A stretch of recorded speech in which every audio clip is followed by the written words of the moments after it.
परमेश्वर के वचन से और कुछ थोड़ा सा सीखने जा रहे हैं। परमेश्वर का वचन दोधारी तलवार से ज्यादा चोखा है। वो मांस और गूदे गूदे को भेद देता है। वो जितना आपको काटेगा उतना ही मुझे भी काटेगा। सही है कि नहीं? ऐसा नहीं है कि मैं वचन दे रही हूं तो वो खाली आप लोगों के लिए मैं बड़ी पवित्र हूं। नो, वो बराबर जितना आपके लिए है उतना मेरे लिए है। इसीलिए परमेश्वर के वचन को अपने दिल में बिठाइए। आज जो हम सीखने जा रहे हैं परमेश्वर के वचन से, और या हम सीखते आए हैं, हमेशा उसके दो फायदे होते हैं।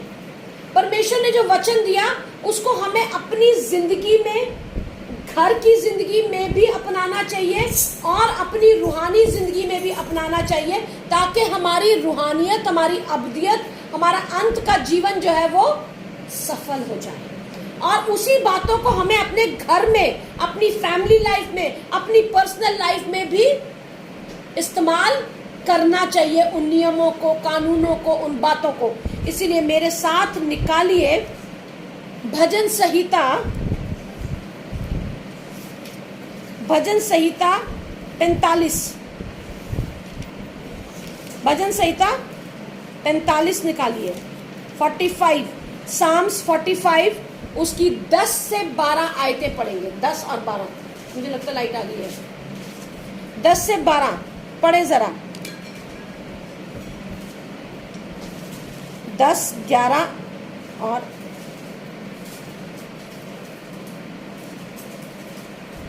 10 और 11 ही खाली पढ़े। 45 की 10 और 11। हे राजकुमारी सुन और कान लगाकर ध्यान दे, अपने लोगों और अपने पिता के घर को भूल जा, और राजा तेरे रूप की चाह करेगा, क्योंकि वह तो तेरे प्रभु है। तू उसे दृढ़ कर, दंडवत कर, दंडवत, तू उसे दंडवत कर। ध्यान से सुनेंगे वचन। हे राजकुमारी सुन और कान लगाकर ध्यान दे, अपने लोगों और अपने पिता के घर को भूल जा, और राजा तेरे रूप की चाह करेगा, क्योंकि वो तो तेरा प्रभु है। तू उसे दंडवत कर। पंजाबी में जरा ऊंची आवाज में ये वचन पढ़ा जाए। ਧੀਏ ਕੰਨ ਲਾ ਕੇ ਸੁਣ ਅਤੇ ਵਿਚਾਰ ਕਰ, ਆਪਣੇ ਲੋਕਾਂ ਅਤੇ ਆਪਣੇ ਪਿਤਾ ਦੇ ਘਰ ਨੂੰ ਭੁੱਲ ਜਾ, ਤਦ ਰਾਜਾ ਤੇਰੇ ਰੂਪ ਨੂੰ ਚਾਹੇਗਾ, ਉਹ ਤੇਰਾ ਮਾਲਿਕ ਹੈ, ਤੂੰ ਉਸ ਨੂੰ ਮੱਥਾ ਟੇਕ। बस। हे राजकुमारी सुन। ये राजकुमारी यहाँ पे कौन है? ये किसके लिए बोला जा रहा है राजकुमारी सुन? कलीसिया के लिए।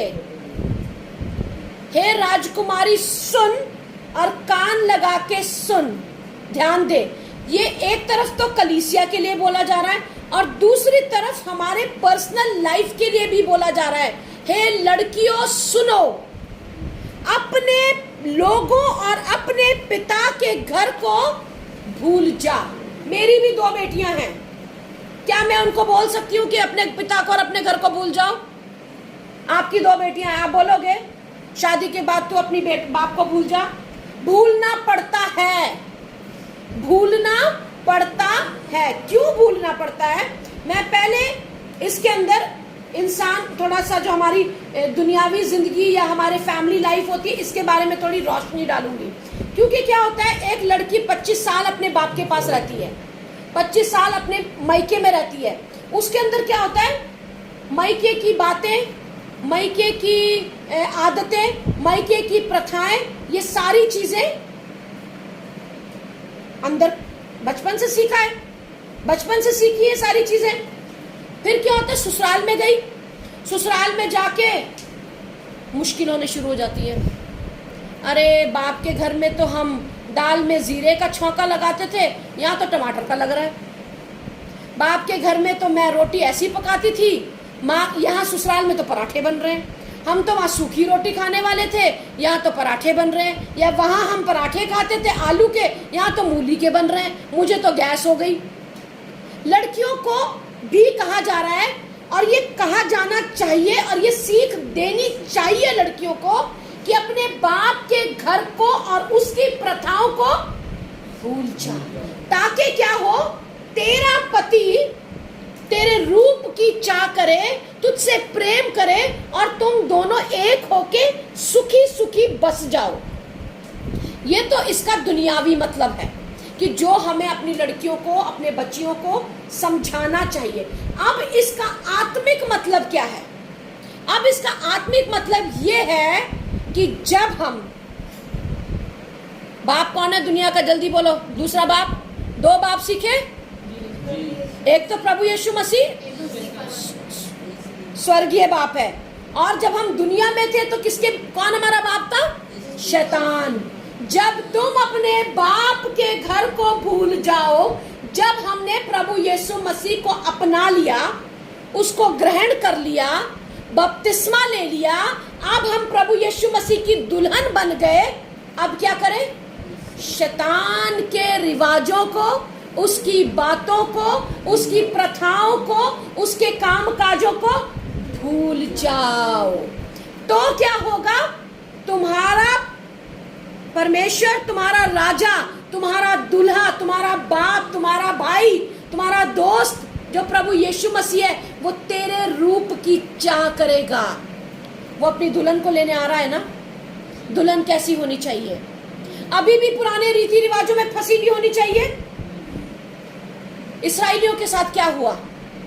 क्या हुआ? निकाले मेरे साथ निर्गमन 16 बाप, निर्गमन 16 बाप निकाले, एक्सोडस वर्स चैप्टर 16, एमाल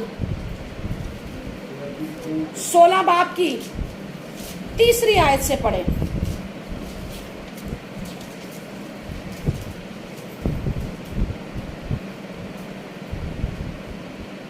दूसरी आयत से पढ़े,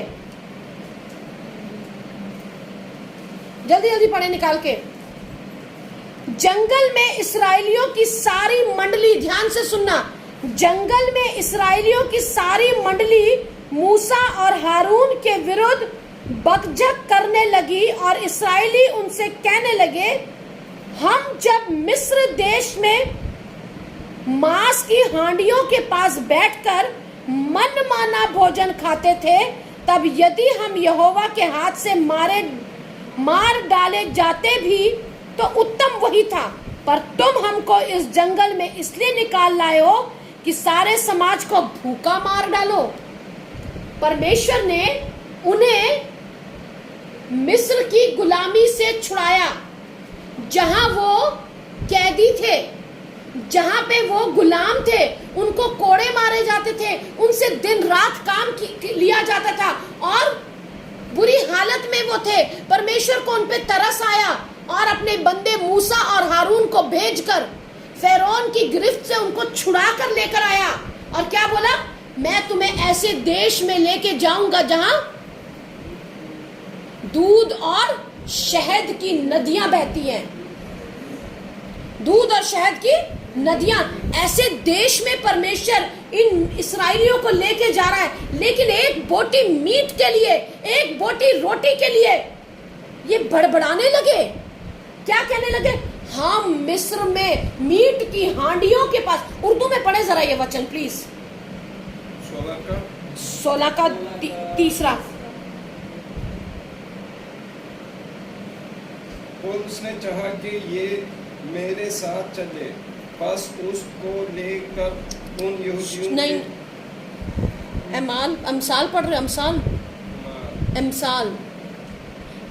16 बाप की 3 आयत तक आप निकालो। अमसाल 16 बाप की 3, पुराने नियम में दूसरी किताब है। कूच, अमसाल नहीं, सॉरी, खरूज, सॉरी मैंने गलत बोल दिया, एक्सोडस इंग्लिश में। तो वो अभी भी उस मिस्र की गुलामी के बारे में सोच रहे हैं। आज भी उनका मन कहां पर है? मिस्र की गुलामी में, उसकी हांडियों में, उसकी रोटियों में, उनकी बोटियों में। वो देश नहीं देख रहे, जहां परमेश्वर उनको लेके जाएगा, वो ये नहीं देख रहे कि परमेश्वर ने हमें कितनी मुसीबत से निकाला। हमें कोड़े मारे जाते थे, हमारे को बंधुआ करके रखा जाता था, दिन रात हमसे मेहनत की करवाई जाती है, हमें इंसान होने का दर्जा नहीं दिया जा रहा। वो नहीं दिख रहा उनको, लेकिन उन्हें क्या दिख रहा है? पुराने रीति रिवाज में आज भी फंसे हुए हैं। पुराने रीति रिवाज में बड़े आराम से क्या करें, निकल आए। आप पढ़े जरा हिंदी उर्दू में। और बनी इस्राएल कहने का शिक्का, हम खुदावन के साथ से मुल्क मिस्र में जब ही मारे दिए जाते तो हम गोश्त की हांडियों के पास बैठकर दिल भर कर रोटी खाते थे, क्योंकि तुम तो हमको इस बयाबान में इसलिए ले आए हो कि सारे मुजरमा को भूखा मारो। हाँ, हम मिस्र में क्या करते थे? मांस की हांडियों के पास बैठकर मन माना भोजन खाते थे। ये जो मन माना है ना मेरे प्यारे भाइयों बहनों, ये मन माना ही हमारे को छोड़ना है। ये मन माना ही चौड़ा रास्ता है। ये मन माने से ही हम परमेश्वर के सामने चुनाव करना मुश्किल हो जाता है, क्योंकि हम अपनी दिल की अभिलाषा, लड़की भी यही सोचे अगर, अरे बाप के घर में तो मैं ऐसा करती थी, 12 बजे उठती थी हैं, और 2 बजे नाश्ता करती थी, 4 बजे दिन का खाना खाती थी, 1 बजे रात का खाना खाती थी, मेरी वैसी ही जिंदगी होनी चाहिए। ऐसा नहीं होता, ऐसा नहीं होता। जब तू शादी करके दूसरे घर गई है, उस घर की प्रथा तुझे फॉलो करनी है। इसी तरीके से जब तुमने संसार को और संसार की सारी अभिलाषाओं को खत्म कर दिया, प्रभु यीशु मसीह को एक्सेप्ट कर लिया, तो संसार की अभिलाषाएं छोड़नी पड़ेंगी। ये जो मन माना है ना, ये गलत है, ये अभिलाषा है। हम इसी अभिलाषा को पूरी करने के चक्कर के अंदर चुनाव गलत कर देते हैं। इसी अभिलाषा को पूरा करने में हमारे चुनाव गलत हो जाते हैं, और हम क्या करते हैं? चौड़ा रास्ता पकड़ लेते हैं। क्यों? मन माना। हिंदी समझ आती है? नहीं तो बाइबल तो हिंदी की रखी हुई है। मन माना रास्ता पकड़ लेते हैं मेरे प्यारे भाइयों बहनों। कुछ भी समझ नहीं आता? तुम्हें समझ आ रहा है? बाद में समझा देना। मन माना रास्ता पकड़ लेते हैं हम। क्या कहता है?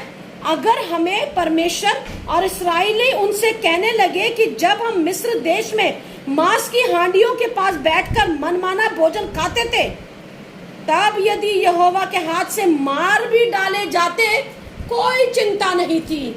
मतलब इस गुनाह के अंदर, पाप के अंदर अगर परमेश्वर हमें मार भी देता तो कोई बात नहीं, लेकिन थोड़ा सा दुख उठाकर सकरे रास्ते से जाकर हमने प्रॉमिस्ड लैंड में नहीं जाना, वायदा किया हुआ देश में हमें नहीं जाना। क्यों? हमें तो मीट खाना है। अगर हम नंबर्स गिनती 11 बाप में पढ़े, वहां पर भी वो कहते हैं हमने मीट नहीं खाया, हमें मीट खाना है। अगर हम इसी में निर्गमन जो हम पढ़ रहे हैं 16 बाप में आगे पढ़ते जाएंगे, परमेश्वर ने उनको मन्ना दे दिया। कौन सा मन्ना? क्या होता है?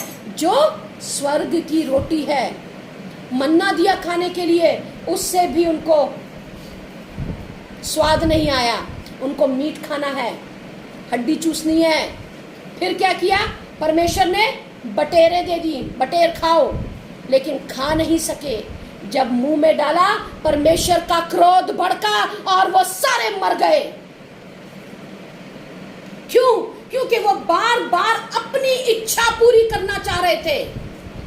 परमेश्वर को भाने वाली इच्छा पूरी नहीं कर रहे थे, परमेश्वर की मर्जी को पूरा नहीं कर रहे थे। बार बार मूसा और हारून को और यहोशू को गलत बोलते थे। तू हमें मारने ले आया। पानी उनको पिलाया, खाना उनको दिया, मीट उनको दिया, रोटी उनको दी, कपड़े उनको दिए, लाल समुंदर में से निकाल के उनको ले गया, फिर भी बड़बड़ाते रहे, अपनी मन की इच्छा पूरी करते रहे, बार बार मूसा बोलता रहा, बार बार हारून बोलता रहा, लेकिन कोई फर्क नहीं पड़ा।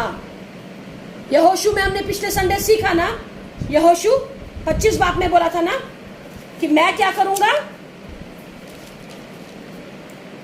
यहोशू 24 बाप की 15 आयत में, तुम्हें जो देवी देवता की सेवा करनी है करो, लेकिन मैं अपने खुदावंद की सेवा करूंगा। निकाले मेरे साथ यहोशू 24 की 15,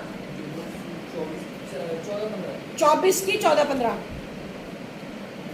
और कोई निकालिए व्यवस्था विवरण 30 की 19, ड्यूटोनॉमी 30 की 19।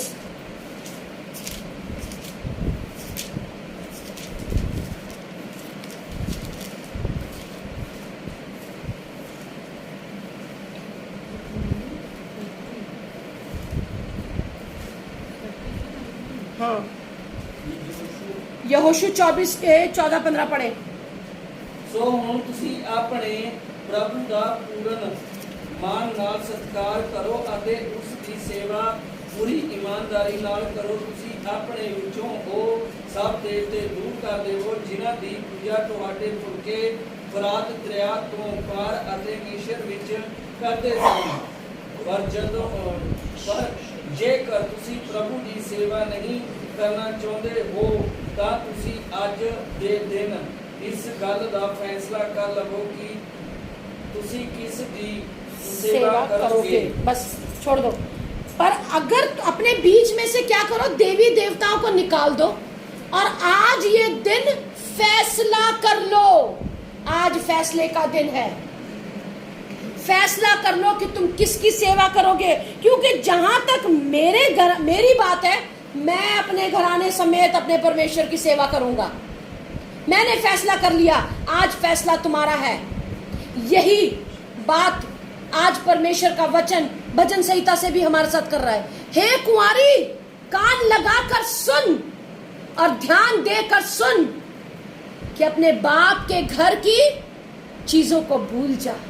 वो पुराने रिश्ते, वो शैतान के टाइम पर जो हमारे रिश्ते हुआ करते थे, जब हम दुनियावी लोग थे, जब हमारे दुनिया के लोगों के साथ जो रीति रिवाज थे, जो प्रथाएं थी, उनको भूल जा तो राजा तेरे रूप की चाह करेगा। राजा तेरे रूप की चाह करेगा। निकाले मेरे साथ व्यवस्था विवरण 30 बाप की 19 आयत, जल्दी से मैं पढ़ती हूँ। हाँ पढ़ो। क्योंकि मैं आज तुझे आज्ञा देता हूँ कि अपने परमेश्वर यहोवा से प्रेम करना और उसके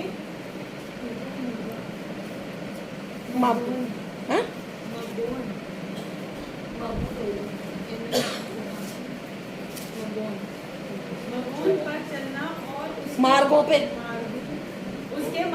पर चलना और उसके आज्ञाओं, वायदे और नियमों को मानना, जिससे तू जीवित रहे और बढ़ता जा, और तेरा परमेश्वर यहोवा उस देश में जिसका अधिकारी होने को तू जा रहा है तुझे आदेश दे। बस ड्यूटोनॉमी 30 की 19, मैं आज आकाश और पृथ्वी दोनों को तुम्हारे सामने इस बात की साक्षी मानता हूँ कि मैं जीवन और मरण, आशीष और श्राप को तुम्हारे आगे रखा है। इसलिए तू जीवन ही को अपना ले और तू और तेरा वंश दोनों जीवित रहेंगे। ये मूसा ने मरने से पहले इस्राएलियों को बोला, और वो यहोशू ने मरने से पहले इस्राएलियों को बोला। बार बार इनको मार्गदर्शन किया। वो साफ कहता है, मैंने जीवन और मरण, आशीष और श्राप तुम्हारे सामने रख दिया है। सब कुछ तुम्हें पता है, चुनाव तुम्हारा है। तू क्या करना? आशीष को ले लेना, जीवन को ले लेना, परमेश्वर से लिपटे रहना। आगे कहता है, इसलिए अपने परमेश्वर यहोवा से प्रेम करो, उसकी बातें मानो और उससे लिपटे रहो, क्योंकि तेरा जीवन और दीर्घ जीवन यही है और ऐसा करने से जिस देश को यहोवा ने अब्राहम, इजाक और याकूब और तेरे पूर्वजों को देने की शपथ खाई है, उस देश में तू बसा रहेगा। आमीन, हालेलुया। लेकिन हम क्या करते हैं? आज भी पुराने रीति रिवाजों और बंधनों में बंधे हुए हैं। अरे यार, उस वक्त ना जब हमने बपतिस्मा नहीं लिया था ना, तब तो हम क्या करते थे? सारे दोस्त मिलके रात को बियर पार्टी करते थे। बोलते हैं ना सर? अरे यार, वो भी क्या दिन थे, याद आते हैं आज वो दिन। सारे मिलके थिएटर में जाते थे, पिक्चरें देखते थे, हुल्लड़ मचाते थे, बाद में खाते पीते ऐश करते थे। हम आज भी स्मरण रखते हैं, हम आज भी याद रखते हैं वो चीजें। हमारे बंधन टूट नहीं रहे हैं उस रिश्ते से, हम उस जीवन से अलग नहीं हो पा रहे हैं। हम उन लोगों से अलग नहीं हो पा रहे हैं जो हमारे जीवन में रोड़ा डाल रहे हैं। परमेश्वर का वचन कहता है जिंदगी और जीवन, क्या कहता है? दोनों तेरे पास है, इसलिए जीवन की शपथ कि तू और तेरा नहीं, आकाश और पृथ्वी दोनों को तुम्हारे सामने इस बात की साक्षी बनाता हूं कि जीवन और मरण दोनों तेरे सामने रख दिया। एक तरफ आशीष है, एक तरफ श्राप है, एक तरफ जिंदगी है, एक तरफ मौत है। चुन लो आज। हम किसका चुनाव करते हैं? मन माने भोजन का चुनाव करते हैं। मांस की हांडियां याद कर रहे हैं और वो रोटियां याद कर रहे हैं और वो पानी याद कर रहे हैं, लेकिन भूल गए कि परमेश्वर हमें गुलामी से छुड़ा के लेकर आया है, गंद से छुड़ा के लेकर आया है, कीचड़ में से निकाल के लेकर आया है। ये भूल जाते हैं और आज भी पुरानी जिंदगी की तरफ नजर मारते रहते हैं। इसीलिए जो परमेश्वर के साथ की हमारा जीवन है उसमें आगे बढ़ नहीं पा रहे हैं, इसीलिए उसमें आगे नहीं बढ़ पा रहे हैं। क्यों? क्योंकि नजरें तो पीछे हैं, आगे बढ़ ही नहीं पाते। 2 कदम आगे चलते हैं, वो पीछे से खींच लेता है फिर से। क्यों? क्योंकि चुनाव नहीं किया अभी तक। शैतान का सामना नहीं करते हम। वचन कहता है शैतान का सामना करो तो वह भागेगा। जैसे ही कोई अभिलाषा दिमाग में आती है ना, उसको बोला भाग यीशु के नाम से, तेरी ऐसी की तैसी। आज भी हम उन्हीं दोस्तों को, उन्हीं रिश्तेदारों को, उन्हीं प्रथाओं को, यार शादी से पहले ना दिवाली में हम बड़े दिए जलाया करते थे, है ना? कौन सी शादी? प्रभु यीशु मसीह से शादी होने से पहले बड़े दिए जलाया करते थे, घर जगमग जगमग जगमग जगमग होता था। यार मसीह में आकर ना कुछ भी नहीं कर सकते। अभी मसीह में आ गए ना, कुछ नहीं कर सकते। ये भी कोई जिंदगी है? हर चीज को ना ना ना, हर चीज के लिए ना, ये भी कोई जिंदगी है?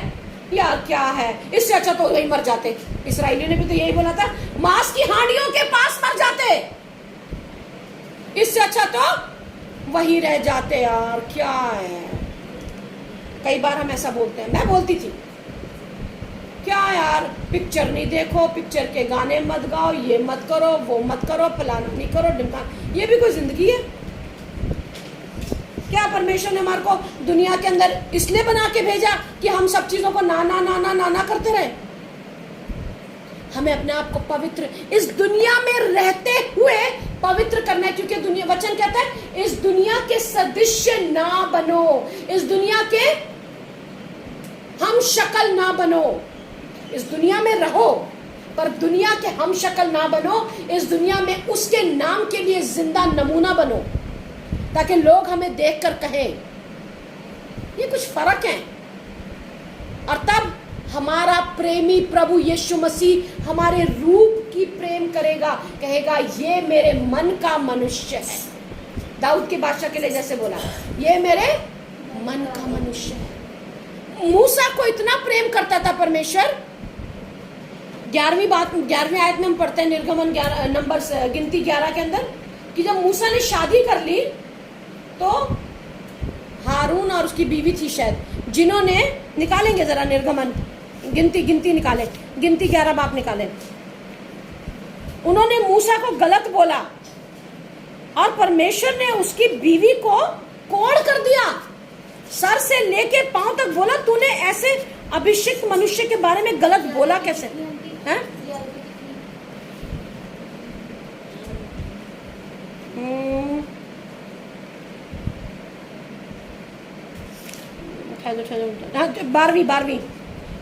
बारहवां ये सॉरी गिनती 12। हाँ, हारून और मिरियाम उसकी बीवी। मूसा ने एक कूश स्त्री से ब्याह कर लिया, सो मिरियाम और हारून उसकी ब्याहता कूशी स्त्री के कारण उसकी निंदा करने लगे।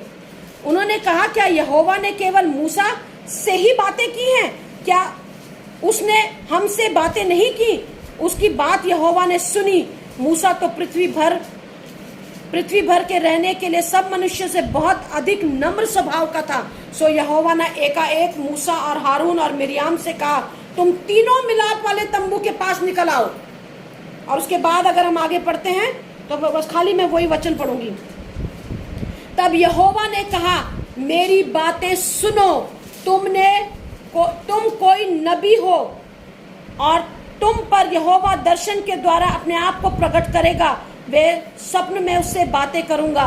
तुमने मेरे दास मूसा से ऐसा नहीं किया, वे तो मेरे सब घरानों में विश्वास योग्य है।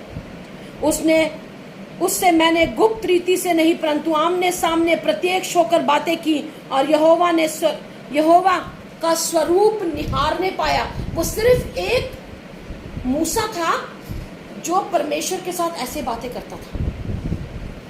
लिखा है साफ कि सिर्फ केवल मूसा ही था जिसने उसके स्वरूप निहारने पाता था। सो तुम मेरे दास मूसा की निंदा करते हुए क्यों नहीं डरे? हम आज परमेश्वर की दासों की बेइज्जती कर देते हैं। वो कहता है, तुम मेरे दास मूसा की निंदा करने से क्यों नहीं डरे? तब यहोवा का कोप उन पर भड़का और वे चला गया, और हारून कोड़िन हो गई। हारून की जो पत्नी थी मिरियाम, वो कोड़िन हो गई, उसको कोड़ी कर दिया परमेश्वर ने। क्यों? क्योंकि उन्होंने परमेश्वर के दास की बेइज्जती की थी।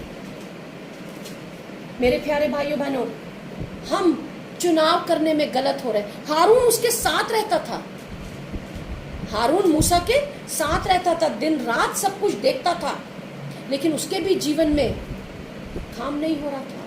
चिढ़ रहे थे वो, खाली मूसा से बात करता है, खाली मूसा से बात करता है। जिद की आत्मा उनके अंदर भी आ गई थी, गुस्से की आत्मा आ गई थी। परमेश्वर ने देर देर सजा देकर उसको क्या किया?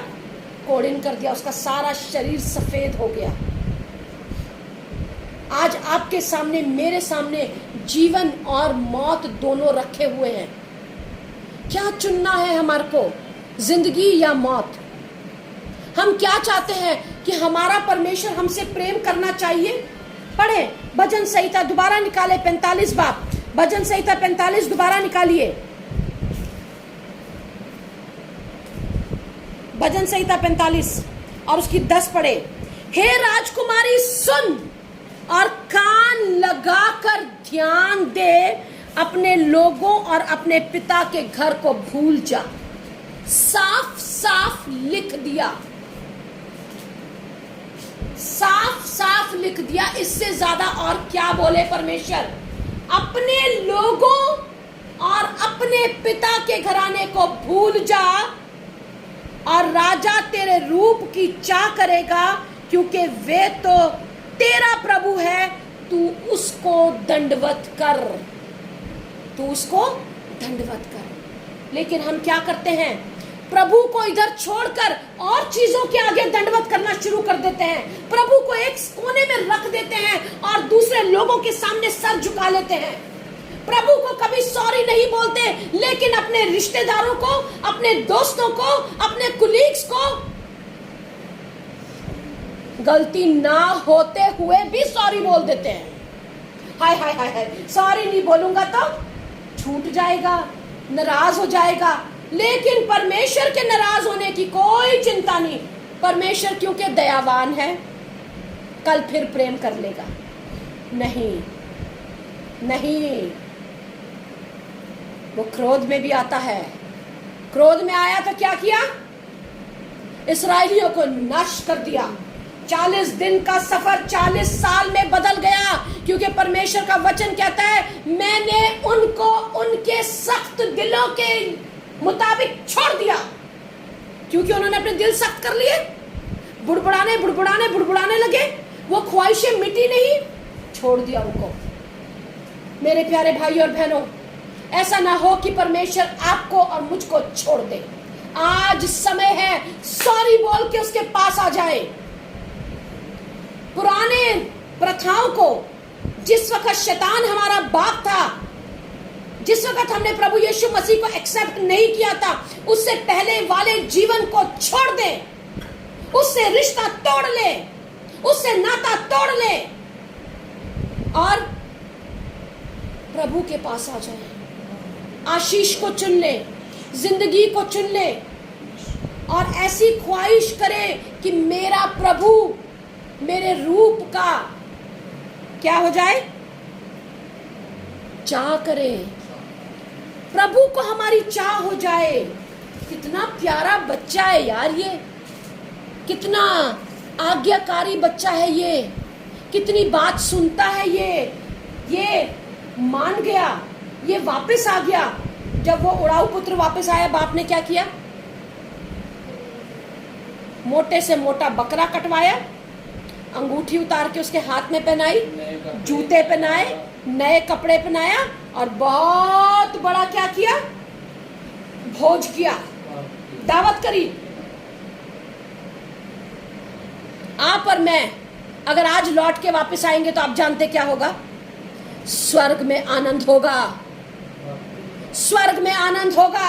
अगर कोई भी इंसान जो आज भी पुरानी प्रथाओं, पुराने नेचर, पुराने स्वभाव और पुरानी चीजों में फंसा हुआ है, अगर आज हम प्रभु के पास वापस आते हैं, स्वर्ग में आनंदित होगा और परमेश्वर हमारे रूप का चाह करेगा, वो हमसे प्रेम करेगा। चुनाव आपके हाथ में है, ये भी चुनाव है।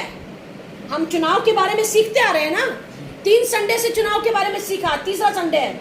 ये भी चुनाव है, अपने बाप और अपने पुराने रीति रिवाजों को भूल जा और अपने परमेश्वर का दंडवत कर, क्योंकि वो तेरा प्रभु है। उसकी दंडवत कर क्योंकि वो तेरा प्रभु है, उसकी उपासना कर क्योंकि वो तेरा प्रभु है, उसकी आज्ञाओं को मान क्योंकि वो तेरा प्रभु है। जिंदगी को चुन ले और आशीष को चुन ले और अपने जीवन के देवी देवताओं को निकाल दे, तो प्रभु तेरे रूप की चाह करेगा।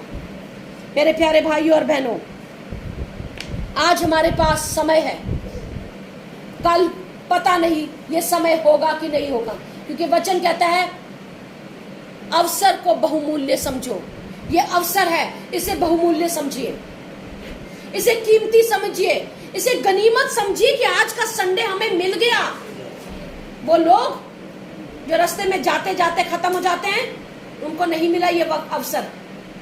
वो लोग जो सोते सोते मर जाते हैं, उन्हें नहीं मिला ये अवसर। लेकिन आपको और मुझे ये अवसर इसलिए मिला कि हम अपना चुनाव आज भी सुधार लें।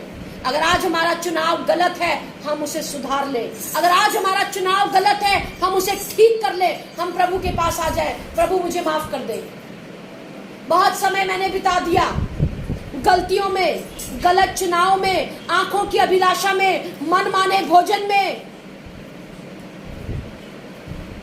इस्राएलियों ने मनमाना भोजन देखा, उन्होंने मनमाना भोजन देखा और जो वायदा किया हुआ देश उनको नहीं दिखाई दिया। प्रभु के काम उनके जीवन में जो थे वो नहीं दिखाई दिए। वहां पुराने भोजन क्यों? क्योंकि उन्होंने दिल से परमेश्वर को एक्सेप्ट नहीं किया था। यही आज हमारी स्थिति है, क्योंकि हमने दिल से परमेश्वर को एक्सेप्ट नहीं किया है, इसीलिए हम आज भी पुरानी चीजों में उलझे हुए हैं। मेरे प्यारे भाइयों और बहनों, चुनाव सही करें, चुनाव करें। इस वचन से परमेश्वर आप लोगों को बहुत आशीष और बरकत दे। ये वचन आप लोगों के जीवन में कार्य करे और बहुत आशीष और बरकत मिले। सबको जय मसीह की।